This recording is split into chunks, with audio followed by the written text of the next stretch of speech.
Retirement के बाद जिंदगी का एक नया चैप्टर शुरू होता है, लेकिन क्या होगा अगर अचानक मेडिकल इमरजेंसी आ जाए या बच्चों की शादी के लिए पैसे चाहिए हों। यहीं पर एसबीआई पेंशन लोन आपका साथी बनता है। ये लोन पेंशनर्स को अपने सपने पूरे करने जैसे घर खरीदना, ट्रैवल या मेडिकल इमरजेंसी के लिए आसान फाइनेंशियल सपोर्ट देता है। 2024 में एसबीआई ने लगभग 44 लाख पेंशनर्स को ये सुविधा दी, लेकिन सवाल ये है कि आप इसके लिए एलिजिबल हैं या नहीं। इसका क्या प्रोसेस है, कितनी ईएमआई बनेगी, कितना लोन मुझे मिलेगा, क्या क्या सावधानियां इसके लिए बरतनी चाहिए।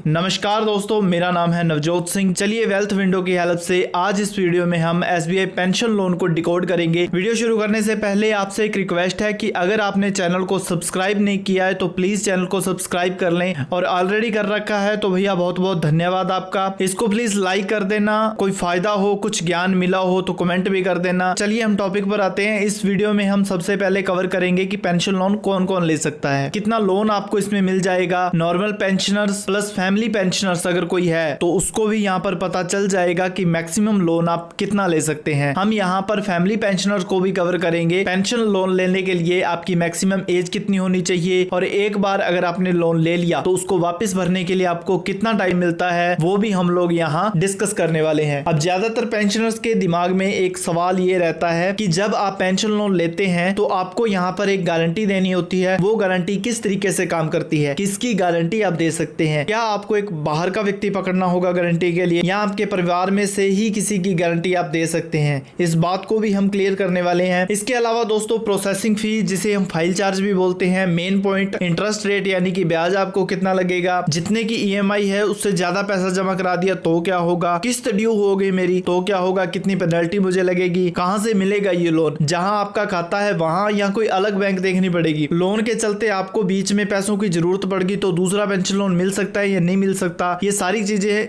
हम एक एक करके समझने वाले हैं। अगर आप एक पेंशनर हैं सेंट्रल गवर्नमेंट के या स्टेट गवर्नमेंट के, या फिर आप एसबीआई के ही पेंशनर हैं, तो आप एसबीआई से एक पेंशन लोन ले सकते हैं। लेकिन एसबीआई यहाँ पर एक शर्त रखता है कि भैया आपकी पेंशन जो है मेरे बैंक खाते में ही जानी चाहिए, और आपका पीपीओ भी मेरे पास में ही मेंटेन होना चाहिए। और अगर आपकी पेंशन गवर्नमेंट ट्रेजरीज या पीएसयू के द्वारा मेंटेन की जाती है तो भी आपको यहाँ पर लोन मिल जाएगा। ये तो थी नॉर्मल पेंशनर्स की बात। और अगर हम फैमिली पेंशनधारियों की बात करें तो इसका मतलब सीधा सीधा ये होता है कि आप पेंशनधारी हो, आपकी एक बीवी है, 2 नन्हे मुन्ने बच्चे हैं, लेकिन तो भगवान भूलकर भी ना करे कि कल को आप चल दिए तो ये पेंशन भैया आपकी धर्मपत्नी और बच्चों को भी मिलनी शुरू हो जाएगी। अब अगला सवाल ये है कि सर कितना लोन मुझे मिल सकता है, तो आप कॉपी पेन लेके बैठ जाओ, एक फॉर्मूला बताऊंगा, गुणा करके निकाल लेना कि आपको कितना लोन मिलेगा। तो रेगुलर पेंशन की हम बात करें, अब ये रेगुलर का क्या चक्कर है, रेगुलर का मतलब हम फैमिली वाले को भी साथ में लेके चल रहे हैं ना, तो ये चीज आप समझ जाइएगा। तो रेगुलर पेंशनर के केस में कम से कम 25,000 रुपए तक का लोन आपको मिल सकता है। इससे कम अगर आपको लोन चाहिए तो फिर यहाँ नहीं मिलेगा, फिर कहीं और जाकर आप मत्था मार सकते हो। और ज्यादा से ज्यादा की बात करें तो आपको 18 महीनों की पेंशनर के बराबर लोन मिल सकता है। कैसे,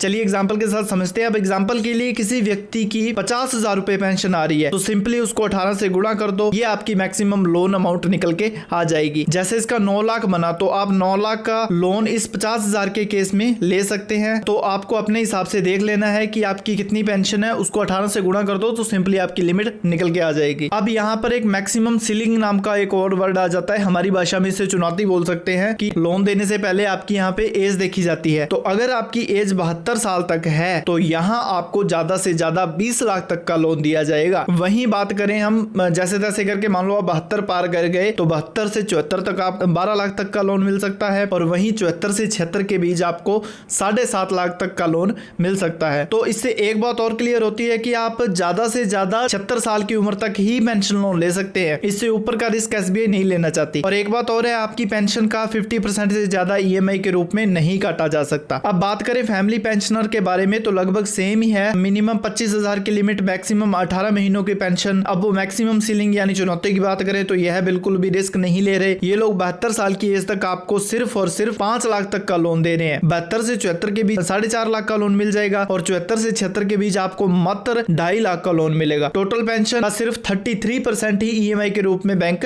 काट सकता है। अब एज क्राइटेरिया आपको पता लग गया कि 76 साल तक ले सकते हैं।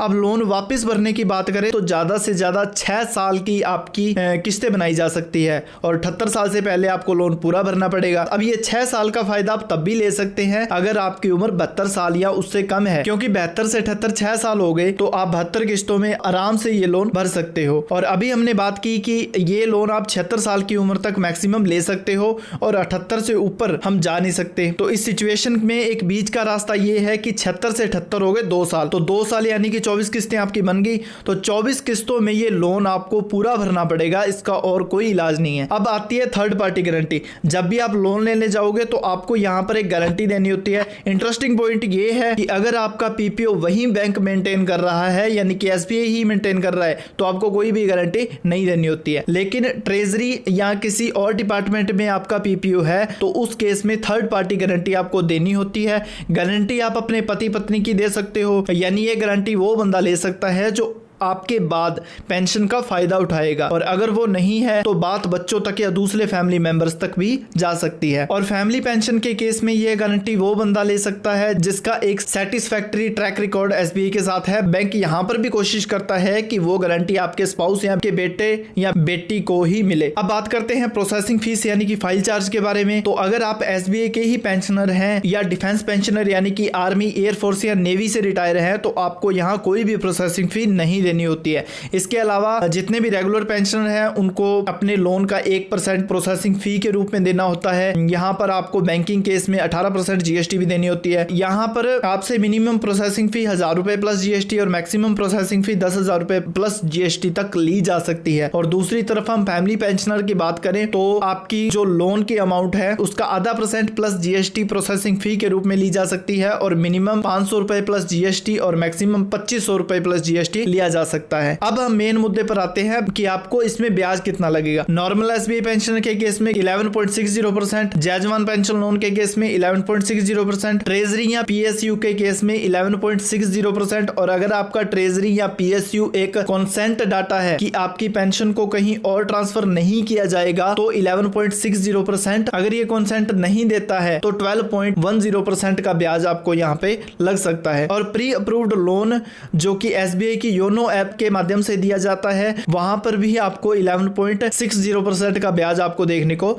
मिलेगा। अब बात करते हैं प्री पेमेंट पेनल्टी के बारे में। अगर आप समय से पहले कोई पैसा जमा करवाते हो तो यहाँ पर जो भी प्रीपेड अमाउंट जमा करवाएंगे तो आपको 2% पेनल्टी के रूप में देना होता है। और अगर आप ये नया लोन लेकर उससे ये बचा हुआ सारा लोन भरते हैं, यानी कि पुराना लोन आप नए लोन से भर देते हैं, तो आपको यहाँ पर कोई भी पेनल्टी नहीं देनी होती है। तो इसका फायदा यही है कि अगर आपको पैसों की वाकई जरूरत है, आप इमरजेंसी में हो, तो आप थोड़ा सा बड़ा लोन लेकर पुराने लोन को बंद करवा दीजिए और आप एक ही लोन कैरी ऑन रख सकते हैं। अब अगर आप फाइनेंशियल सिचुएशन की वजह से आपकी कोई भी किस्त ड्यू होगी, किस्त आप टाइम पे नहीं दे पाए, तो जितनी भी आपकी इनरेगुलर अमाउंट होगी उस पर 2% पर मंथ के हिसाब से आपको पेनल्टी देनी होती है। तो इस बात का खास ध्यान रखें कि आप अपनी किस्त समय पर जमा करवा दे, वरना भैया ये आपको बहुत ज्यादा नुकसान दे सकती है। अब अगली बात आती है कि सर लोन कहां से ले। अगर आपका जो PPO है वो SBI बैंक के पास ही है तो आप अपनी होम लोन ब्रांच से लोन ले सकते हो, या जहां आप रहते हो उसके आसपास जो भी SBI बैंक है वहां से भी आप ले सकते हो। और अगर आपका PPO SBI के पास नहीं है तो आपको ये लोन सिर्फ अपनी